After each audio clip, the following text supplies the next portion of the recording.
Yes, this is a hardcore grind interview. We have the dynamic playwright, novelist, and actress, Alretha Thomas. Welcome, welcome, welcome.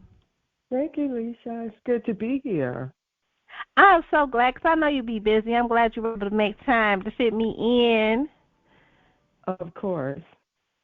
Now, I always like to start with a go moment, right? So, what a go moment is when thought and execution come together. A lot of times, we're really mindful about how other people pour into themselves and what they do for themselves, how they think about themselves. And we get so focused in what others are doing, we tend to lose ourselves. And we tend to not move with a passion for ourselves. We tend to have a little lack and a little fear of, I can't do it right now, something else got to be done, or somebody else got to be taken care of. So that goal moment is when you really decide to put yourself first and your vision first, and you step off and move forward. What was that moment like for you? And I want to go all the way back when you decided to do your first play. Wow, that's a good question. Well, when you talked about the goal moment, there was something monumental in my life, a milestone that happened when I decided to put myself first and to do my passion and what I believe God put me here. And I just want to touch on that before I talk about the first play, because that speaks directly to your goal moment. And that was in 2016 when I was working in corporate America. And at that time, I had decided that I wanted to take a leap of faith and go back into acting and to write full time after working in corporate America for almost 30 years and after being away from acting for over 2 decades. And I talked to my husband about it, and he said, well, if you feel comfortable doing that, and I showed him how I could make it happen financially, how I wouldn't put our family in jeopardy by doing it. And I took that leap, and that was in 2016. So I've only been back in acting after being gone for over 2 decades for about, 27 years now. And a lot has happened, and I'm sure we'll get into that. But my first play started with my church. Church is big for me, spirituality, God, religion, all of that, whatever you want to call it. I accepted Christ when I was 11 years old, and I was baptized when I was 13. And God has really kept me, because at the age of 14, I lost my mom. My mom was only 36, and she passed away. I found her at home. I had been outside. I came back in, and she was on our sofa in our living room. And my life, everything just stopped. Everything just changed. That was, as you can imagine, a 14-year-old finding your mom gone from you. That took the wind out of me, and my life was never the same after that. But God kept me. He kept me in that moment and kept me from that from that point on until this current day. It's God, everything, I have to say. But 2016 was that gold moment for me. And I ended up joining a church in L.A., First in Christian Fellowship. Pastor Johnson is a pastor. And they allowed me to hook up with the drama department there. And the lady over that drama department, her name is Mary Cuthbertson. She actually just celebrated her 90th birthday, and I was there to give her flowers. And I did my first play there. And more and more plays there until they were so successful that we took them outside of the church. And the first one outside of the church was called A Shriner Junior, and I did that at the Stella Adler Theater. So that's a long answer to your short question. That is awesome, though. And it's so, a lot of times when we lose someone, life changes so fast. And we become intentional after we get through it. So I'm so glad that, God was able to keep you. And that's a hard road. I've been there, so it's a very hard road, especially being so young. But now, I a question, because see now, you graduated with a journalism major, but then you became an actress. How did you? What was that? What was that shift? What was that moment? Like that's a shift. That means that you went from I'm over here to like let me go over here.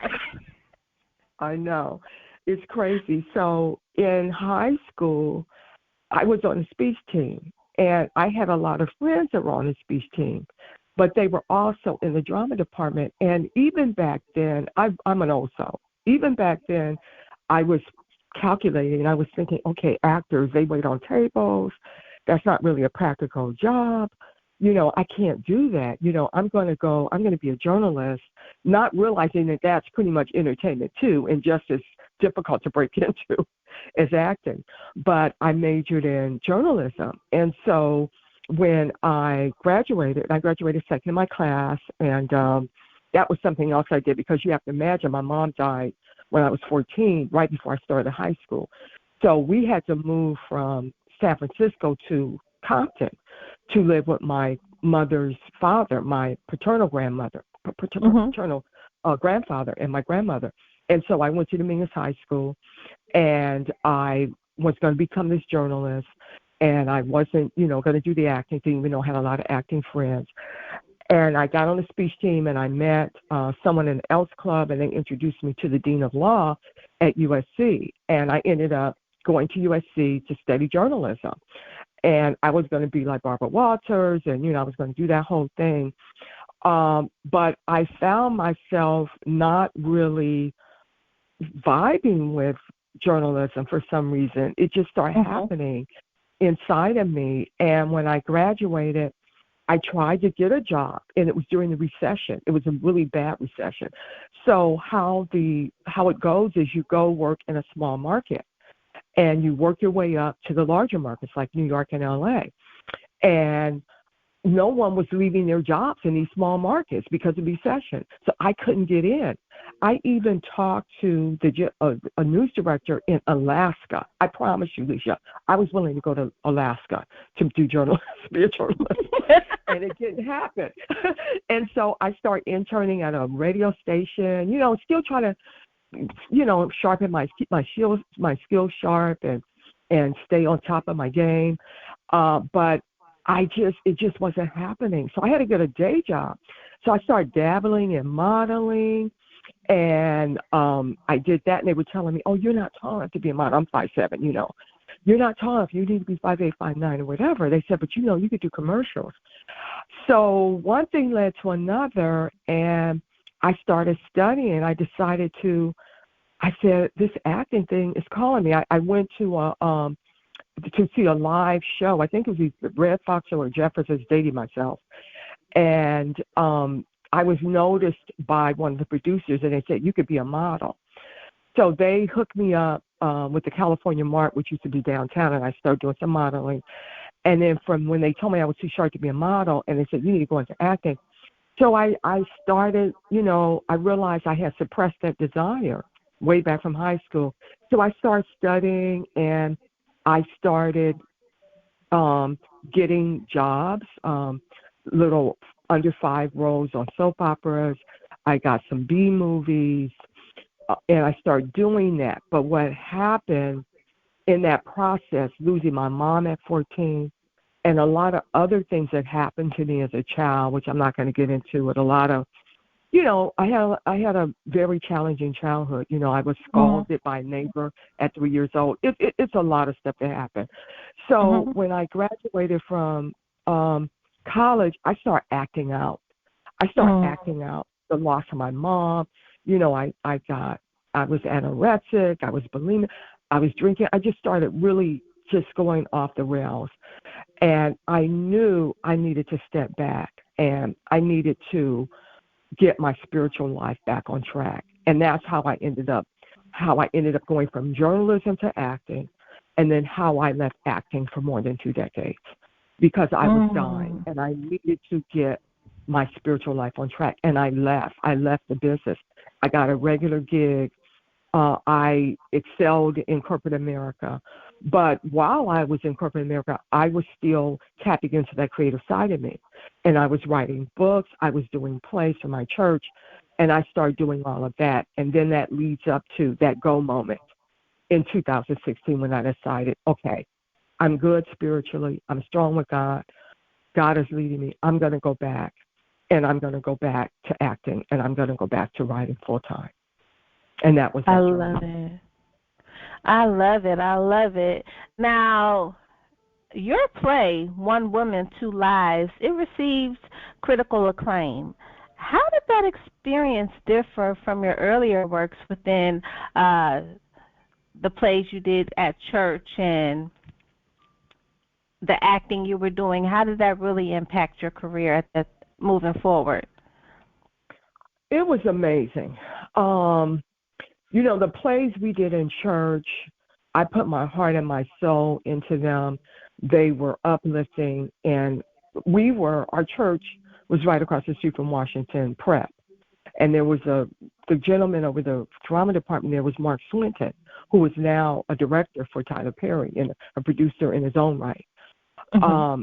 Didn't know that we would end up full circle. But, we would do plays, and people from Washington, the young people that he was working with, they would come and be in my plays. So it was a community thing. The church loved it. The members loved it. It was great. But obviously making that foray into a professional production, it was different because, then you had a budget. There was money involved and advertising, promotions, and all of this. So One Woman, Two Lives, I was working with Byron Nora, who has directed just about all of my plays.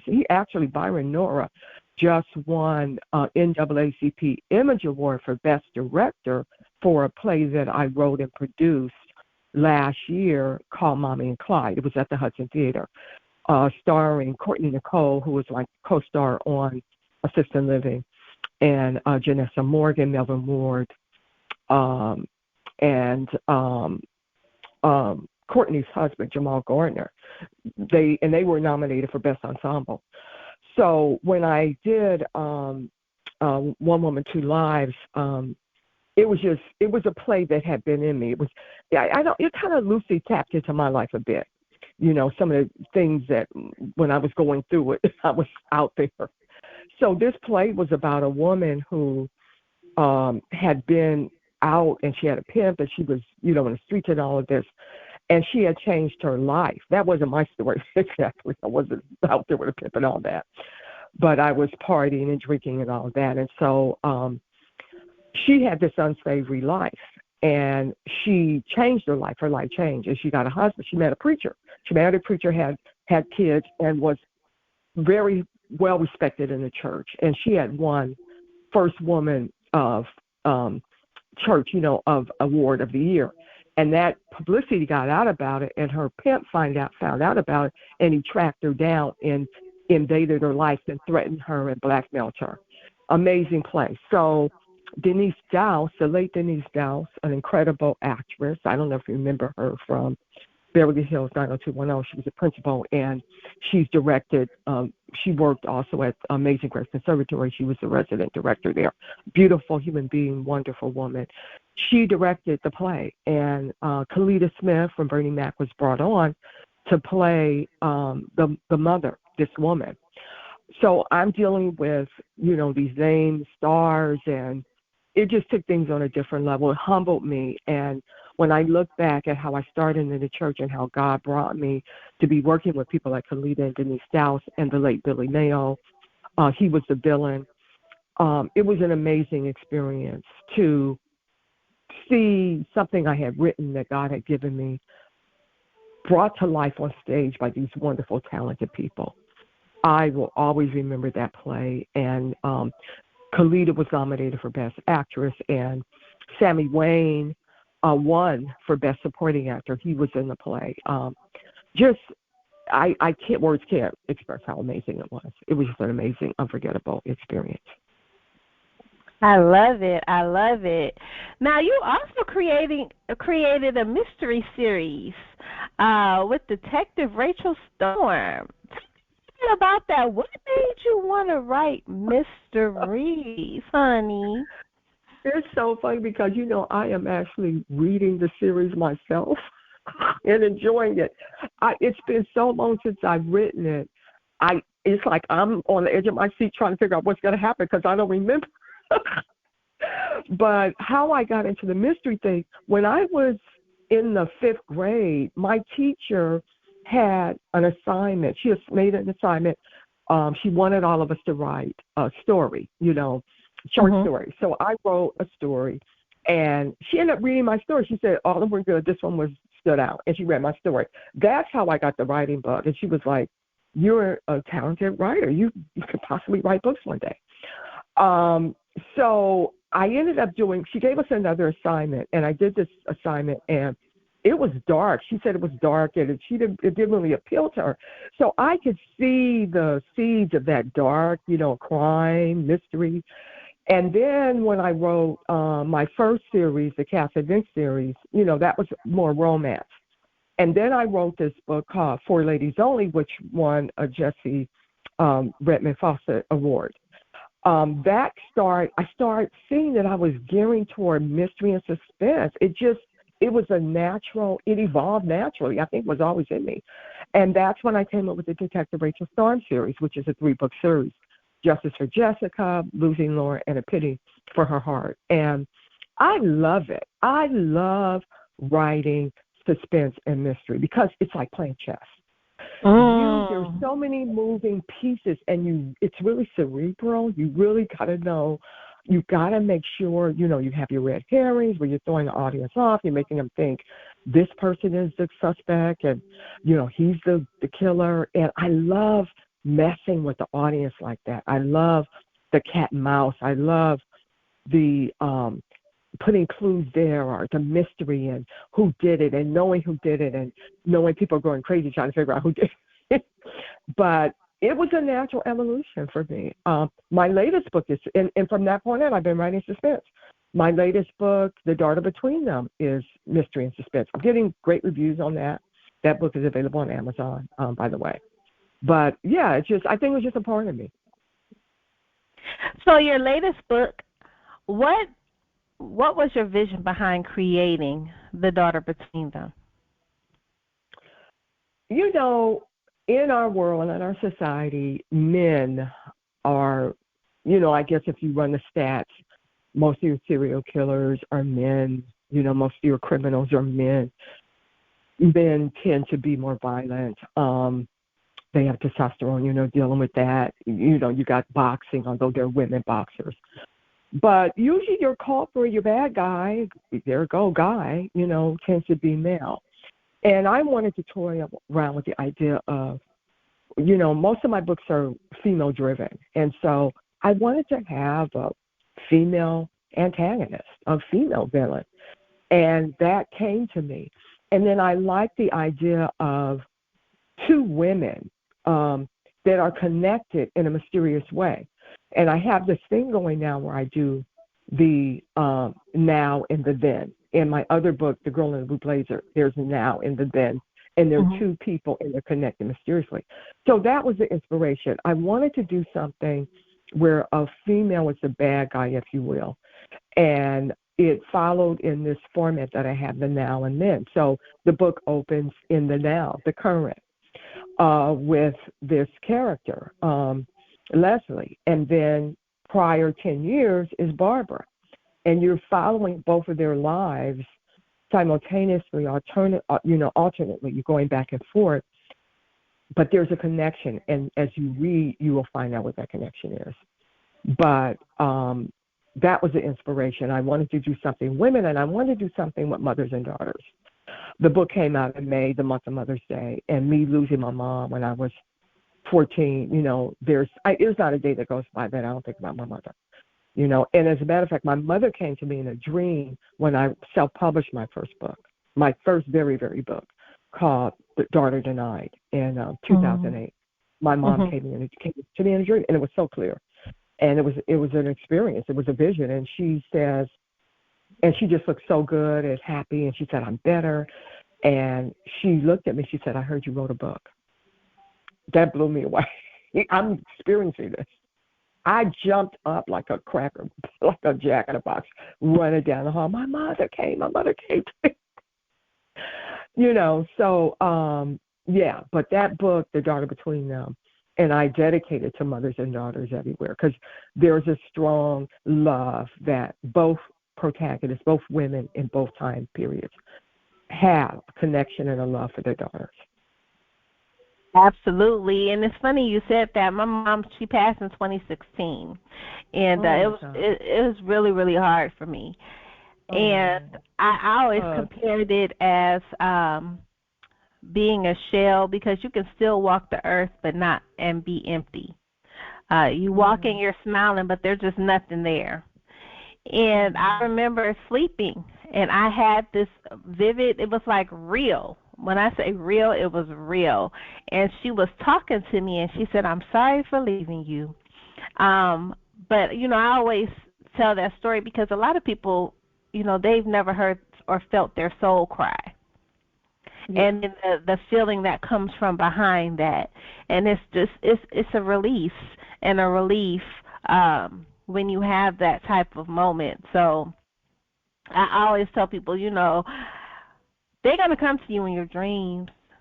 They're gonna give you the peace that you need at all times. So I'm glad to hear that you had that experience because I know what that experience is like.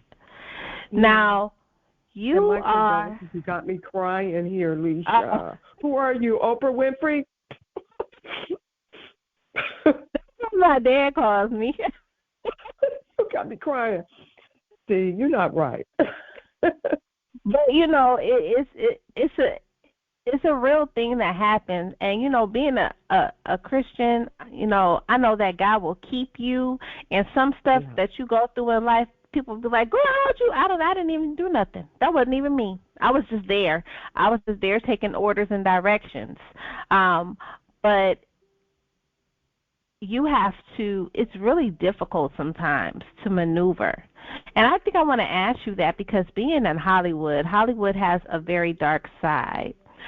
Did you feel that there's a struggle with being Christian in Hollywood?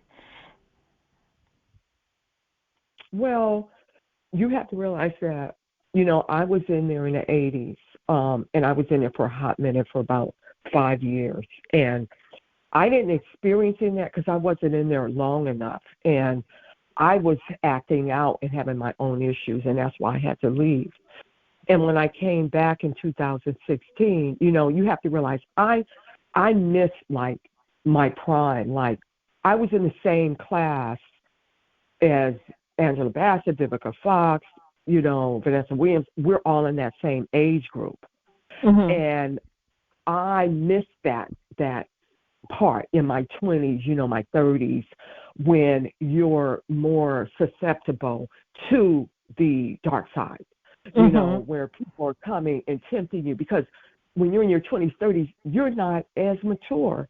You don't have the experience you have in your 40s or 50s or 60s or 70s or 80s or whatever, So I missed that.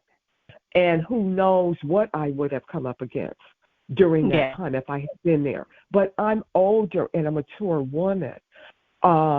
I was blessed, and so now that I'm in it right now. I know better. No one's really coming at me like that because they know I'm seasoned. They know that I've been around the block, so I'm not falling for the okie doke, and I'm not going to compromise my values for fame. I'm not going to do that. And I've heard the stories, and we know they're out there, and my heart goes out to people that fall prey and have fallen prey to that dark side. But I believe there's more of a bright side than a dark side. Your question makes me think about Tyler Perry, the man who created the character I play, A Beautiful Soul. And I got to meet him. In my second season. And we were still quarantined. We were quarantined because, the crazy part is that I landed the part of Anastasia during the pandemic. I came back to the business in 2016, and I was having successes. My first time out, I got a regional commercial. I was getting some parts on soaps and here and there. And right when I was taken off the COVID hit. And even I was getting ready to have a book deal, and everything shut down. So I was like, wow, really? Oh, my gosh, what am I going to do? And that was the year I got the audition for assisted living. And I had no clue I was going to get that. I didn't expect to get that. I feel Lissha, somebody like that. I wasn't going to get that. I had totally forgotten about that.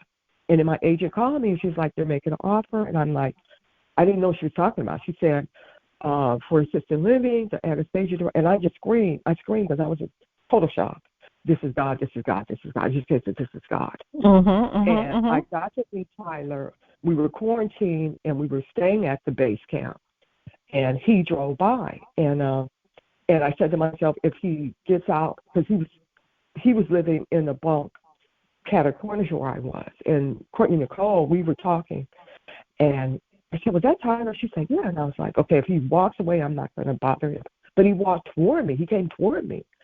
And I started crying because it was so surreal. This was someone that I had admired, had watched their work, and I knew his story. I knew he had been abused. I knew he had been this little boy who used his imagination to escape the terror of his childhood.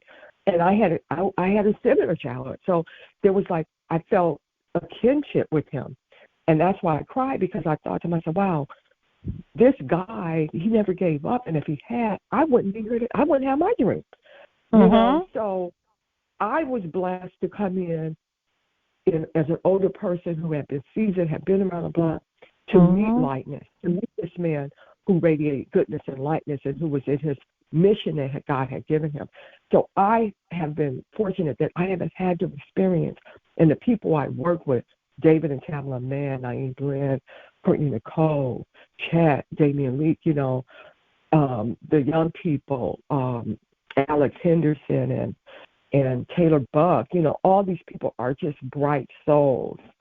Our director, Mark Swinton and Derek Deuce, I'm around so much lightness and goodness, and I feel like God has just smiled on me to put me in this position on a show, because it could be dark. I could have had a different experience. And so I feel so blessed that I have the experience that I have. I love it. And that is so true. Listen, everything happens for a reason. And I always tell people, your lane is built just for you. You can go as fast as you want. You can go as slow as you want. It doesn't matter. Every side street is for you to create on. Every lamp post is for you to light up. I mean, everything is just built for you when you are in your lane and moving in your purpose intentionally. And so that is such a blessing. Now, in addition to writing, and you're pursuing acting, and currently playing the role of Anastasia on Tyler Perry's Assisted Living, how do you balance your passion for writing and acting and still be able to give back to your family? That's a good question. It's wow. Like they say, you do what you love, and it's not work, it's play. Oh my gosh, we're fortunate that we film pretty quickly. At most I'm gone because I live in LA, so I fly out to Atlanta to work at Tyler Perry Studios, and it's maybe a month and a half or so. So I have the rest of the year to really delve into my other passions, and so I have time to, like the play I did in 2022. Mommy and Clyde. I actually had written that play 16 years prior, but never had been able to do it. And having the show blessed me to be able to produce it. And so that took a lot. It was a lot, but because I love to do it, it's fun. Even when I do the show, they always tease me how giddy I am when I'm, at the studio and I'm on set, and, we're going from makeup to wardrobe to the set, and I'm just like a little kid in a candy store. I'm like at Disneyland, and I'm giddy and I'm giggling and I'm laughing because I'm so full, because I'm doing what I love to do, and it's play, it's not work. And when you have that kind of mindset, there is no stress. When you think about when I was in corporate America, I worked around people that were very angry. You know, I had bosses that would have tantrums, and I believe it was because people were working to make money. They weren't really doing what gave them joy. You know, there's this phrase, joy, going around now about Kamala, you know, and the new VP and how much joy there is. And joy is everything, you know. And so when you have joy, it doesn't drain you. It energizes you. So the more I do this stuff, the more energy I have to do, you know. And then writing my books, that's at the computer, so I don't have to be and do a lot. I'm there writing, you know, and I have my time dedicated for that. But I do have to be careful because I can sit down at the computer and start writing at 8 o'clock, and it'll be 8 o'clock at night, and I won't even bat an eye because you're in that passion. You're just caught up in it. So I have to realize, yes, I have a significant other. My husband, we will be celebrating 25 years of marriage this September 18th. So I have to give him, and we make sure we do date night. You know, I make sure I'm there for him. He plays piano. He's a beautiful pianist, you know. So, you know, he's going over his music. You'll come in and you'll see me at the computer. He'll be on the keyboard. You know, so we really complement each other. But I make sure to give time for him. You know, I cook. You know, I make sure I cook. You know, I clean. I do all those normal, regular things. But I'm very organized, too. And I did executive assistant administrative work in corporate America, so I'm very trained in terms of being task-oriented. You know, I write down everything I know what I'm going to do, like art interview. Of course, I had that front and center. I have this at 10 o'clock, you know, today. So everything is there. And when you're organized, that helps, too. That helps you keep everything flowing and going. And then first and foremost, keeping God first. You know, I wake up. When I wake up, I do my affirmations. My husband and I, we do our devotion together. We pray, we meditate, you know, we sing, we read scripture. Just keeping it together, you know, spiritually first and foremost, too, helps me to keep everything balanced. I love it. Now, you know, when you're up and coming in any industry, whether it's literary, entertainment, a lot of times you're bumping around in the dark trying to figure out and find your space. What advice would you give aspiring writers or actors that may feel uncertain about their chosen path? I would say, first of all, examine yourself. Why are you doing it? What is your intention? If you are trying to go into acting to be rich and famous, are you trying to be a writer to be rich and famous? And I think you need to pick a different profession. Because the odds of that happening are so small. You have to love it. It's got to be your passion. That's my first advice. Examine why you're doing it. And if you can do these things without being paid, if that's not your motivation, if you just love to write, if you could just write because you love to write, if you just act because you love that, then you're on the right path. Then you've passed the first test. Then I would say never give up. Keep going. Keep doing it. Don't stop. Hold on. Let me get me a little water here.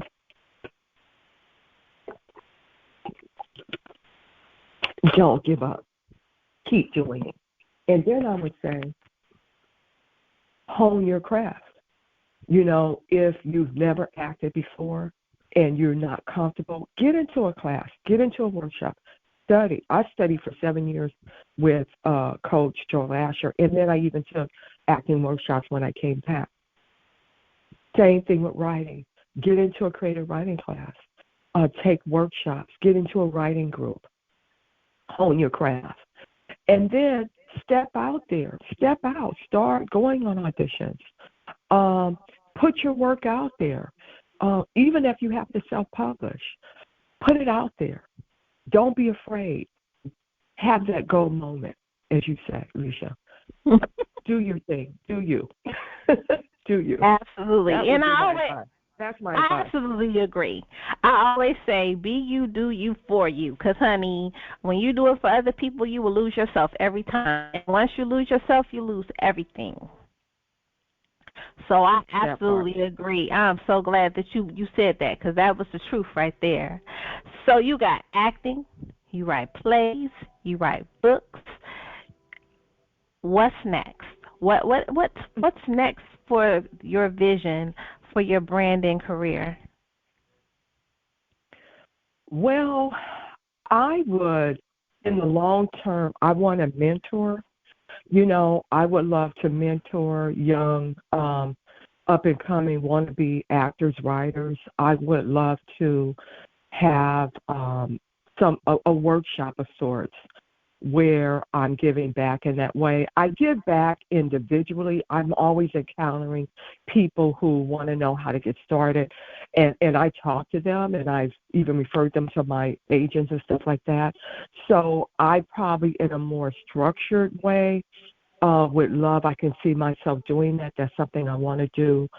And then on the creative side, I'm not sure about another book. I have 15 books on Amazon. I'm not sure about another book, but there probably will be more plays. I actually have a play that I am going to be co-starring in, coming out next summer, with a wonderful actress, Marlene Cooley.